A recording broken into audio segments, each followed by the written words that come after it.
In this guide, I'm going to show you guys how to fix Discord loading chunk field error. The very first thing you want to do is right-click on the taskbar and select the option Task Manager. Now, search for Discord. After it appears, right-click on it and select the option End Task. Next up, type in Run. After it appears, type in %local app data % and hit Enter. A new window will open up. Here, find the folder Discord, right-click on it and select the option Delete. Now close this, again search for Run. This time, type in %app data % and click OK.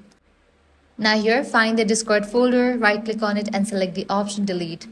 Now give a fresh restart to your PC. Lastly, what you want to do is delete the Discord from your device and again reinstall it. So, launch your Settings app, navigate to the option Apps, click on the option Installed Apps. From the list of apps, find Discord. Now click on three dots and select the option Uninstall. Now launch your preferred browser. Type in Download Discord. Once you're in this page, click on this option Download for Windows and then install it. And that's it. With this solution, your problem will be fixed. If this guide helped you out, do not forget to like, share and subscribe. Thanks for watching.